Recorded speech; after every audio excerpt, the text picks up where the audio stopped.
Tá no mute, professor Daniel. Perdão. Então, a excelente abordagem do Dr. Alexandre, porque acho que ele construiu uma visão sinérgica, não é, do pensamento sistêmico, buscando mostrar a visão da medicina e também os cuidados, a necessidade que temos das escolas dentro do seu papel, da sua função social para as crianças. Se me permitirem, a minha abordagem, né, quase que se faz desnecessária, diante de tudo que os nossos colegas já apresentaram, mas eu queria apenas levantar 2 ou 3 questões aqui que talvez pudessem contribuir para o êxito de um protocolo de regresso. Não sem antes cumprimentar o Talarico, porque o seu evento, indiscutivelmente, o evento da SD Travel, é o evento da educação brasileira do ano, né? Parabéns à SD Travel por este evento muito bem organizado e da qualidade, sobretudo. Mas eu queria levantar algumas questões que me parecem, então, ter reflexo na eficiência dos protocolos. A primeira questão que eu acho que nós, gestores da educação, das escolas, vamos precisar admitir é que há uma atmosfera de medo. Há uma atmosfera, e é compreensível, de medo geral entre todos os integrantes da comunidade escolar. Creio que o medo será um dos maiores desafios que teremos que suplantar. Seja porque a doença é nova, sem um protocolo de tratamento consensuado, como os nossos médicos aí podem falar, e cuja letalidade foi bastante potencializada, né? Ou pela desinformação, etc.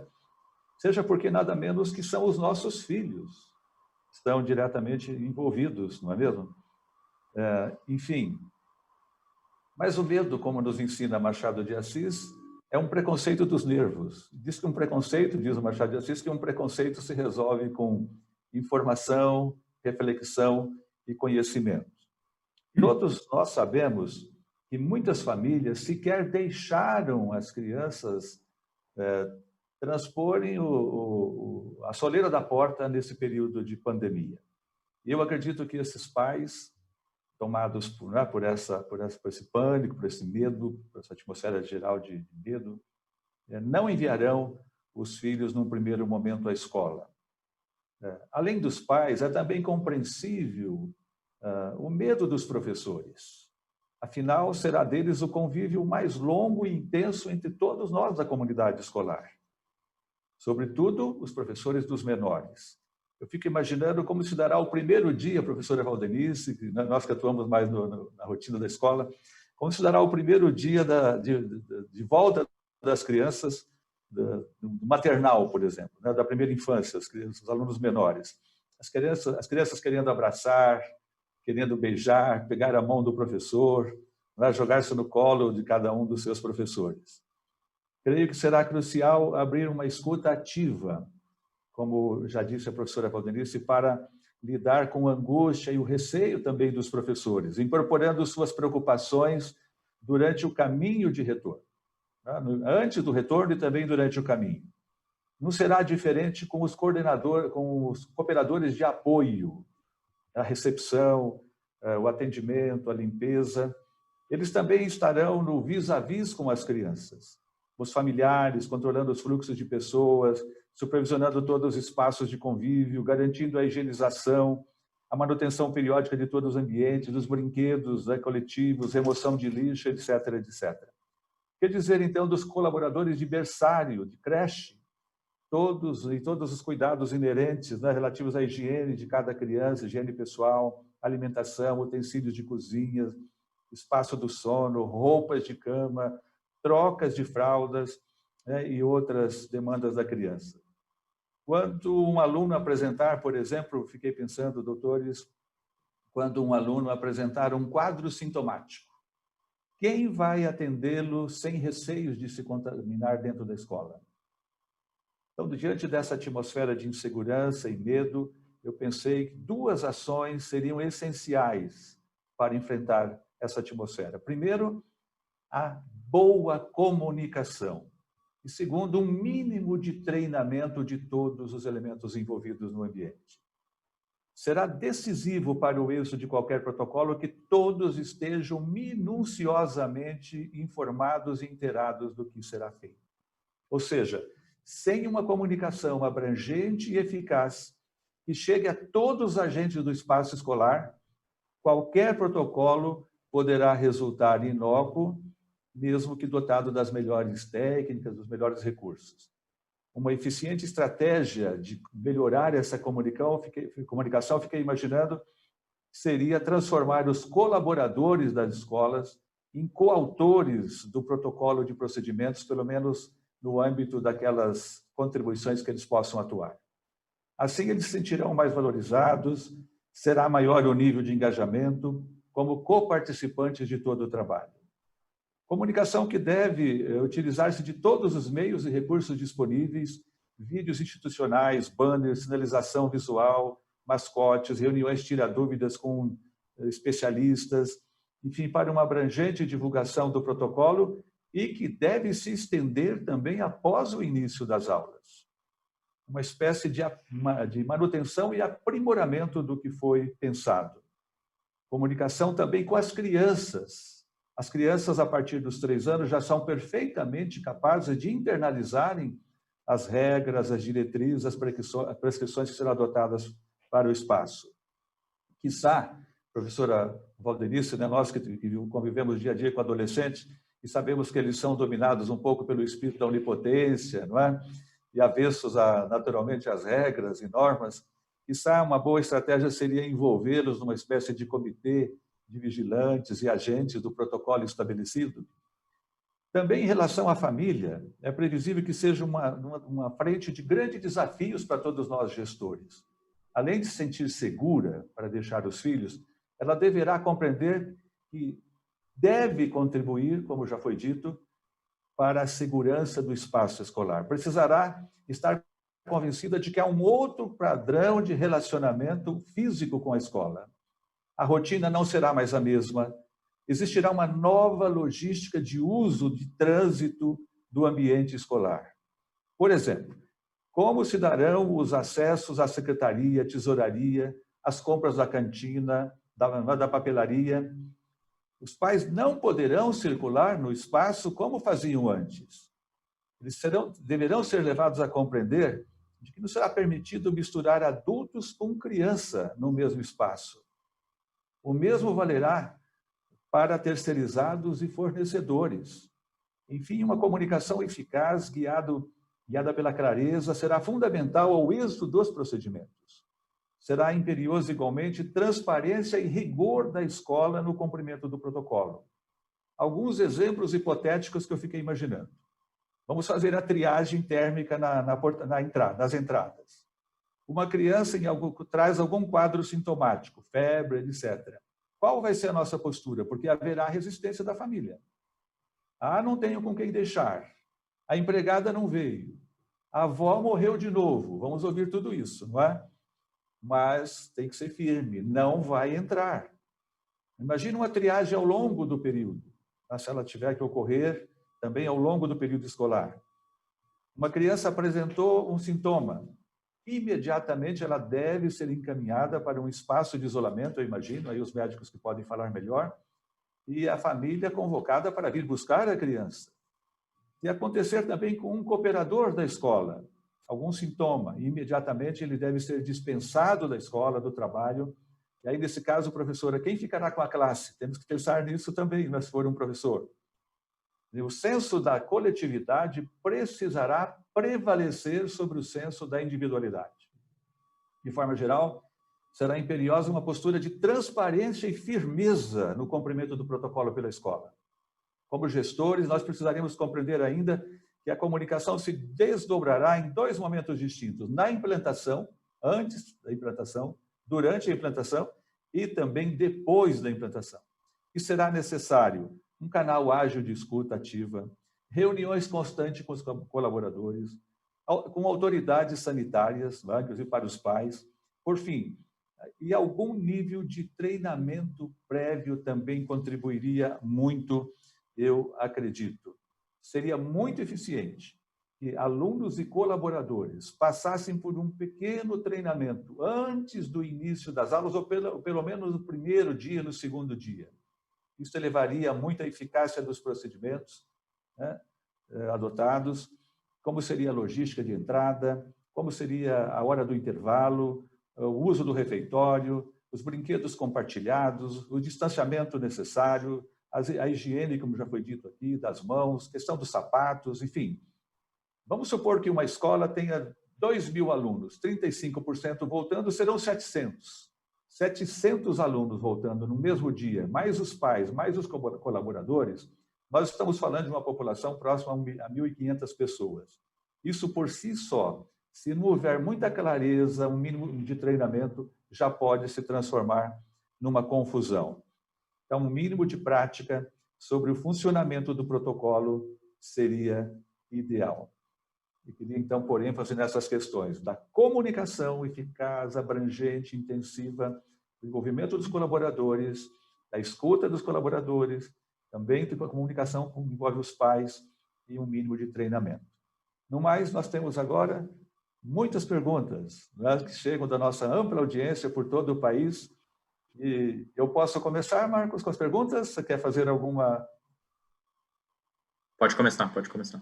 Então, eu tenho aqui uma primeira pergunta, por exemplo, já para o doutor Uípe, se nós não erramos em fazer o carnaval como foi feito no país.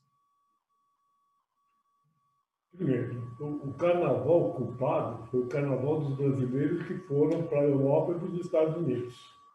A primeira leva de pacientes, e o professor Alexandre é testemunha como eu, nós trabalhamos em hospitais de referência da rede privada, e o que ocorreu é que esses brasileiros que passaram o carnaval na Europa e nos Estados Unidos vieram contaminados. O primeiro caso, inclusive internado no Hospital Einstein, é de um brasileiro que estava na Itália. Então, essa foi a primeira leva de pacientes. Na sequência, foram os familiares desses pacientes. E, como nós esperávamos, na sequência, obviamente, a comunidade como um todo. Eu não vejo, e tenho afirmado isso, que o carnaval brasileiro tenha influenciado inicialmente essa pandemia. Se assim o fosse, nós teríamos milhares de casos já no mês de março. O período de incubação dessa doença vai de 3 a 10 dias, basicamente de 3 a 7 dias. Para fazer contas, eu realmente não entendo que o carnaval ele tenha sido decisório, o carnaval do Brasil, do ponto de vista de início da pandemia. Professora Valdenice, uma questão que é recorrente aqui entre muitos telespectadores é sobre como nós poderemos fazer, como a escola poderia fazer, o que o Dante estaria planejando fazer com uma eventual defasagem de currículo nos diferentes níveis da educação. Ok. Bom, isso não pode ser uma preocupação quando acontecer o retorno, isso tem que ser uma preocupação presente, desde o momento que nós partimos para a educação remota, isso já começou a fazer parte do cenário de toda a reformulação curricular, em termos da concepção de ensino-aprendizagem, e esse acompanhamento aos alunos, ele se mantém desde o dia 19, né? Porque temos um projeto de retomada, especialmente para aquelas crianças, aqueles alunos que, não obstante o esforço que foi feito pelas famílias e pela escola, ainda haja uma defasagem, a escola precisa apresentar programas para acelerar, para retomar, para recuperar essas possíveis lacunas. Obviamente, nesse sentido, nos preocupa mais a terceira série do médio, porque o ano que vem eles estarão fora da escola, da nossa escola, estarão na universidade. Para os outros alunos, além desse programa presente deste ano, de olhar este aluno, onde é que a escola ainda pode ajudar, nós temos ainda uma jornada acadêmica que segue em 2021 e 2022 para muitos alunos. Então, é preciso olhar para o momento presente, ter ações pontuais para ajudar este aluno, esta aluna a se recuperar nas diferentes defasagens, mas também precisa ter um olhar longitudinal. A pandemia ainda vai deixar resquícios para nos anos seguintes, e a escola precisa estar atenta a isso. Doutor Alexandre, também chegam questões relacionadas com a defasagem, com o atraso, como o senhor citou na sua apresentação, da educação infantil. E as perguntas sinalizam o seguinte: seria maior o atraso, o prejuízo para as crianças menores é maior nesse período de afastamento, de recesso escolar? Os meus alunos já são uma faixa bem mais alta. Eu vou passar essa pergunta para a professora Valdenice,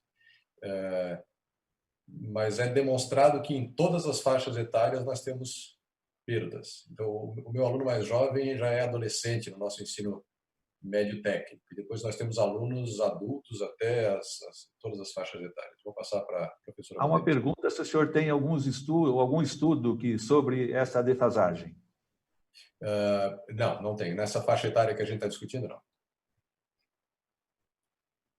Professora Valdenice?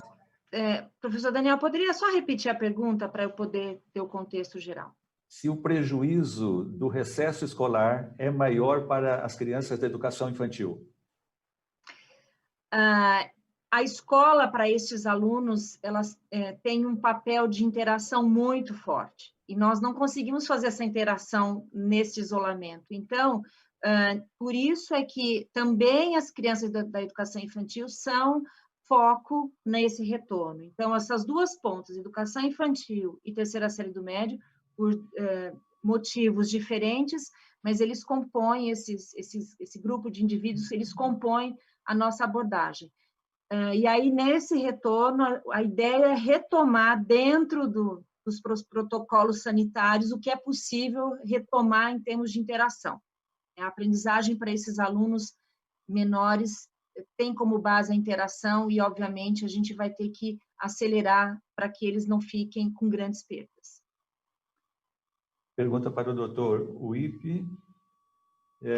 Se a testagem dos colaboradores é uma medida eficaz para a escola, para o ambiente escolar?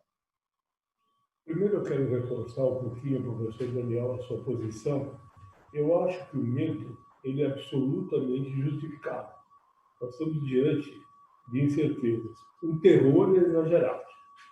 Então, nós temos que ter uma comunicação muito efetiva do ponto de vista de pontuar exatamente do que nós estamos nos referindo. Então, é claro, nessas incertezas as pessoas têm medo. Agora, o que eu estou vendo acontecer é um terror aonde passa do ponto. E o que o professor Alexandre falou, e é muito importante, não tem risco zero. Não é possível você prever que numa escola de milhares de alunos, nós não teremos casos de colaboradores, de alunos, de fornecedores que não se infectarão. Então, nós temos que tratar isso o devido zelo. Desculpe, professor, me repete a pergunta, por favor. A pergunta é se a testagem dos colaboradores é eficaz para a proteção do ambiente escolar. Primeiro, eu vou tentar explicar a testagem, porque isso há uma dificuldade imensa de entendimento, inclusive entre nós médicos. O teste ouro, que faz o diagnóstico da doença aguda, é o FT-PCR. É aquele que o SWAP se colhe das narinas e da orofaringe. Esse teste ele fica positivo a partir do terceiro dia, mais ou menos, da doença. E permanece positivo por um número de dias indefinidos. Nós estamos vendo esse teste negativar em dias por permanecer por semanas. O que isso significa?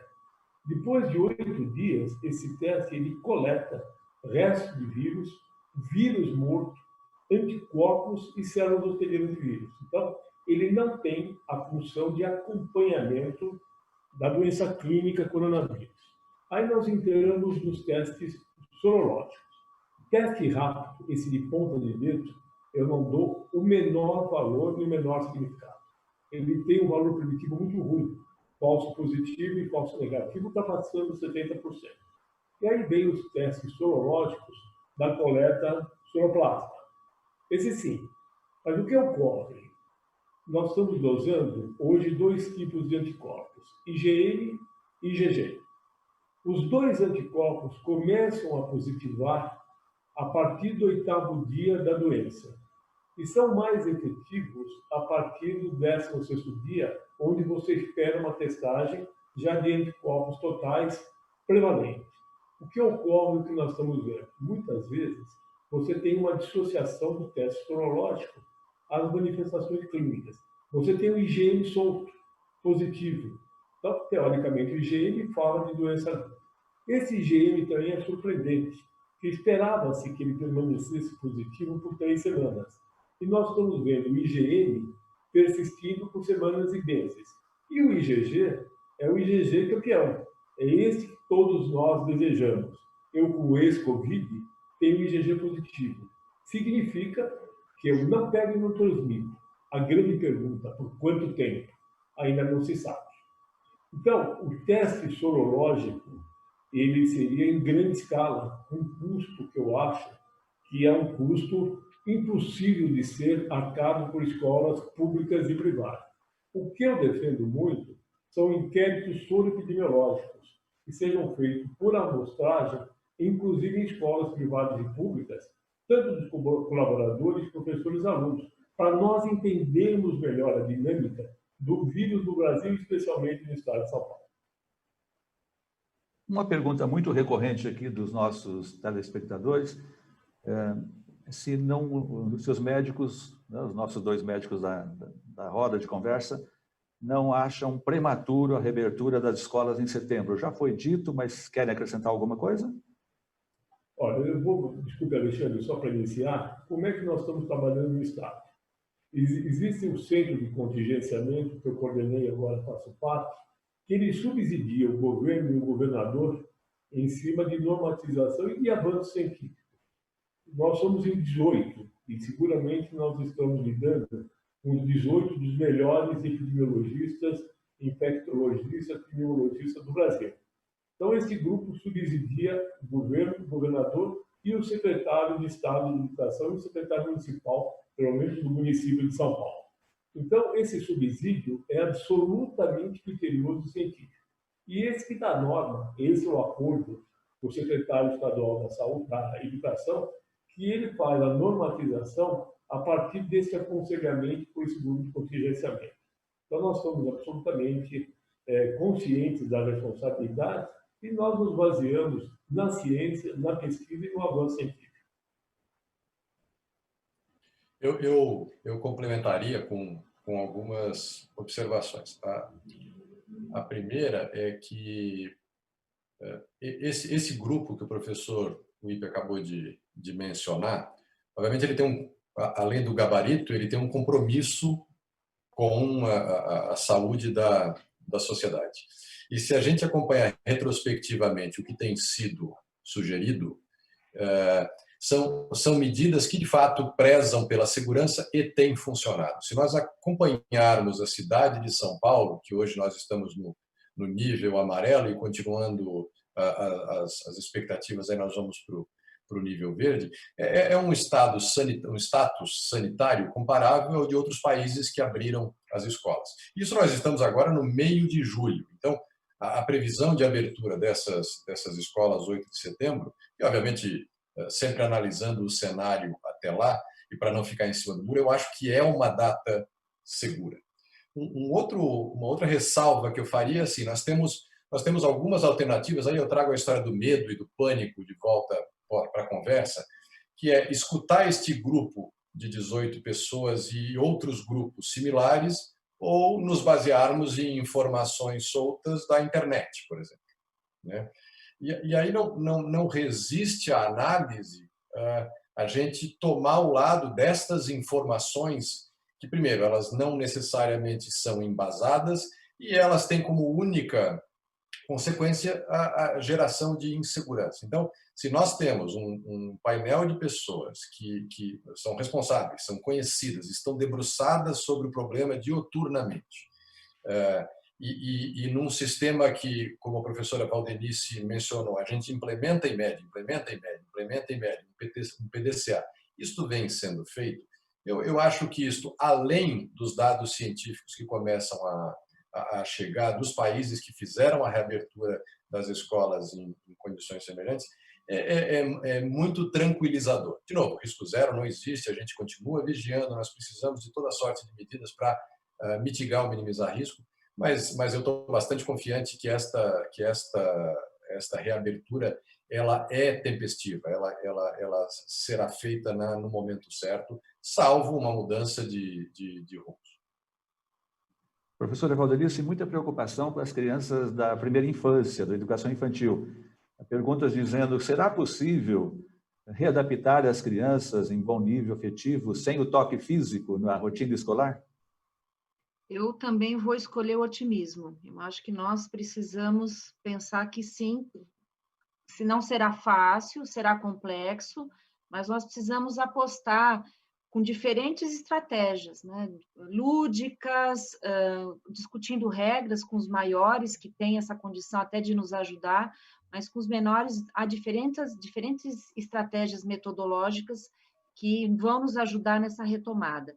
Não será fácil, acho que inclusive para os adultos também não, porque eu sempre falo, mas as crianças, mas eu acho que também tem uma jornada dos adultos se adaptarem a esses rituais, mas eu sou otimista e eu acho que sim, apesar de ser, eu repito, complexo e desafiador, eu acho que nós vamos atingir. Sempre dentro, como o doutor Alexandre mencionou, nesse ciclo de reavaliar o tempo todo o que nós estamos fazendo e buscar as melhorias. Tem uma pergunta aqui que acho que temos mais um tempinho, Talarico? Eu acho que o doutor Alexandre talvez queira falar. Sim, o doutor Alexandre quer falar. Tem sim. Eu queria fazer só um comentário. Nós começamos a ter um dado local e há também um dado internacional que eu acho que merecem ser mencionados. A Coreia, Japão, China, eles fizeram um retorno às aulas com medidas de extrema segurança. Mas medidas de extrema segurança. Quem assiste os filmes lá das crianças voltando às escolas nesses países fica impressionado. E agora começam a chegar os filmes de que, tão rápido quanto eles implementaram as mudanças, as crianças destruíram as mudanças, porque é isso que a criança gosta mesmo de fazer, de interagir. E mesmo com esta interação, não foram observados casos de forma preocupante. Obviamente, eu pertenço a uma organização de saúde e nós, por conta da manutenção dos funcionários, tanto nas nossas iniciativas no setor privado quanto no setor público, nós precisamos criar condições para que esses funcionários tivessem os seus filhos atendidos enquanto eles trabalhavam. Eles eram profissionais essenciais que a gente não podia dispensar, então nós conseguimos licença para manter a nossa creche, de 0 a 3 anos, e nós criamos, com um grande apoio do Colégio Miguel de Cervantes e a gentileza do Porto Seguro, nós mantivemos uma escola para os filhos dos nossos profissionais, com crianças até 13 anos de idade.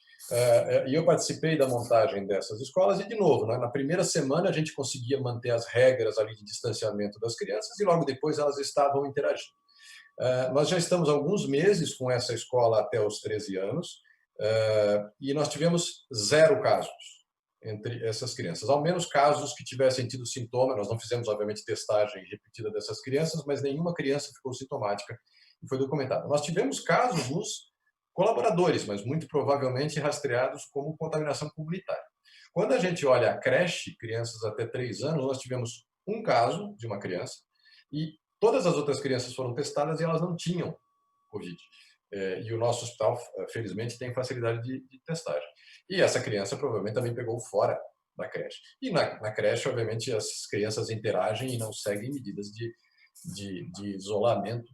Então, os dados mostram que, de novo, nós precisamos nos cercar de todas as medidas e de cuidados, mas existe alguma coisa ainda não muito clara com relação às crianças, que elas têm aí um mecanismo de proteção. Tem uma questão aqui que qualquer um dos nossos debatedores podem responder. Caso um professor teste positivo, qual seria a melhor medida a ser tomada pela gestão da escola? Bom, eu acho que os nossos médicos aqui podem complementar de forma ímpar, mas num primeiro momento é afastá-lo, com certeza, porque ele vai precisar, inclusive, ter o seu período para se restabelecer. Mas, como gestora, a minha medida inicial é afastá-lo para que ele possa se tratar, enfim, ter o tempo adequado para que ele possa se recuperar. não precisaria suspender todas as aulas da escola? Então, na minha opinião, não, mas eu gostaria de ouvir, inclusive, os nossos médicos, né? Eu acho que, no caso do professor, não. Não sei, numa turma, qual seria o número de alunos que apresentariam a doença e, portanto, a gente teria que fechar aquela turma ou aí fechar a escola. Acho que é até um tema bastante importante para os médicos. Se ele for um especialista, professor, ele vai ter rodado em várias salas, não é? Sim, mas por isso é que também nós estamos pensando num projeto pedagógico de retorno que iniba essa circulação em excesso, porque aí eu também consigo blindar um pouco mais os profissionais e as próprias turmas. Os médicos gostariam de falar sobre a pergunta? Sim. Primeiro, eu gostaria de contextualizar um fato entre o mundo ideal e o mundo real. Eu venho falando isso desde o início da epidemia. Eu imaginar que uma criança de 3 anos vai usar máscara, eu acho despropósito. Eu imaginar que essas crianças vão ter acesso a álcool em gel ou lavagem de mãos tantas vezes quanto necessárias, também é desafiador. Então, nós temos que entender o mundo real, especialmente das crianças. Eu, recentemente, apoiei algumas escolas de primeira infância e entendi que muitas dessas escolas têm um ambiente seguro, talvez até mais seguro do que as próprias residências onde essas crianças moram. Protocolos exigentes, protocolos muito bem estipulados, dão uma defesa à volta às aulas, inclusive desta primeira infância, incluindo as creches. Outro fato que é desafiador é como é que os pais voltam ao trabalho se as crianças não voltarem às escolas. Esse é um binômio que tem que ser muito bem elaborado. Lembrando que muitas mães fazem parte da primeira renda das famílias. Então, nós, Estados, estamos pensando muito nessa associação de responsabilidades. Quer dizer, é importante nós entendermos todo esse contexto para que haja as medidas mais seguras, mas as mais reais e factíveis. Doutor Alexandre? Eu assumo que testagem, a gente esteja falando do RT-PCR, que já foi ressaltado pelo Dr. Wipp, que é um bom exame para o diagnóstico da doença, mas não para o diagnóstico da cura. Então, esse indivíduo que vira, esse professor que vira sintomático e faz o teste, ele é importante se ele for positivo ou se ele for negativo, porque ele orienta as medidas. Eu acho pouquíssimo provável que seja necessário fechar a escola. Eu acho que o debate aqui é se fecha ou não fecha a turma, e aí entra a disponibilidade ou não de testagem, o grau de interação desse professor, o tipo de barreira. Então, uma criança não usa máscara, mas esse professor ele pode dar aula de máscara e ir levando ao extremo, até de face shield durante a aula, o professor consegue manter as medidas. Então, eu acho que certamente fechar a escola não, o professor testado precisa ser orientado, que deu positivo, precisa ser orientado, porque na casa dele existem outras pessoas e a gente precisa manter as medidas de isolamento e talvez até avaliar as pessoas que moram com ele, então ele precisa de orientação. Decidir fechar a escola, eu acho pouquíssimo provável que seja necessário. O debate é em relação à turma, e aí eu acho que varia de caso para caso e de escola para escola. Disponibilidade de testagem, tamanho da turma, número de alunos, como se deu a doença, o tempo que esse professor teve contato com os alunos. Eu acho que tem uma série de variáveis que a gente não tem tempo para discutir. Professora Valdenice... Daniel, deixa eu fazer uma ressalva que eu acho importante. Olha como é complicado explicar o entendimento dos testes. Então, cuidado extremamente zeloso no diagnóstico de alunos e professores. Nós temos que saber exatamente o que nós estamos falando. O que é um RT-PCR junto com o quadro clínico, o que é um RT-PCR fora do quadro clínico e o significado das sorologias e o entendimento que o teste rápido de ponta de dedo não tem valor. Então, a interpretação pela escola é fundamental para que as decisões sejam adequadas. Muito bem. Professora Valdenice, a Suênia Soares gostaria de saber como a senhora organizará o distanciamento social no Dante. Tá bom. nós temos aqui no estado de São Paulo o limite nessa etapa do retorno de 35% dos alunos. Então, as salas, elas já estão redesenhadas a partir do distanciamento de 1,5 m entre as carteiras. Então, essa é a primeira ação que foi tomada. Agora, em relação a recreio, tudo isso está sendo discutido, porque nós entendemos que quando eles estiverem fora da sala de aula, o distanciamento precisa ser minimamente preservado, e eu concordo com a dificuldade com os menores, e então, obviamente, é um alívio saber que a gente tem uma taxa de transmissão bem menor com os pequenos, porque isso, ao longo dessa chegada na escola, conforme os dias vão passando, a gente espera que isso também se normatize dentro de uma regra que seja exequível, porque, caso contrário, a gente vai ficar o tempo todo cuidando desse distanciamento, o que não é o caso. Nós estamos lá para garantir outras oportunidades de aprendizagem. Essa é uma delas, mas, nesse momento, ter a escola aberta não é a principal. Então, os educadores vão precisar, concordo com a sua posição, professor Daniel, passar por esse treinamento para que possam, dentro de cada situação, saber exatamente qual é a ação a ser tomada. O Christian Ruivo, doutor Uip, ele pergunta, ele quer saber a sua opinião, como o vírus está graçando para o interior, se não há um perigo dele voltar para a capital. Os nossos inquéritos epidemiológicos, a geodistribuição do vírus, para que todos tenham ideia, nós estamos seguindo ecologicamente o vírus, a semelhança do que nós fizemos com a febre amarela. Então, essas decisões que nós estamos tomando são baseadas em dados muito consistentes, tanto da literatura internacional, como do aprendizado que nós tivemos com os países que saíram à nossa frente na epidemia. Então, nada é feito, não tem chutômetro, nada é feito ao acaso. Nós somos muito baseados em cenários geográficos, em geologia, em estudos matemáticos de diversas universidades e da colaboração de cientistas do Brasil e do mundo inteiro. Então, isso está sendo planejado, eu insisto muito, à luz da ciência. Nós não chutamos, e tudo que nós fazemos é com segurança. Então, nós não entendemos que vai haver recrudescimento de focos, por exemplo, volta para a cidade de São Paulo. O que ocorrerá, na minha opinião, no futuro, eu me refiro de setembro para frente, serão focos isolados, que serão identificados e terão medidas adequadas para cada foco. Mas eu não entendo que nós teremos um recrudescimento da curva, por exemplo, da cidade de São Paulo.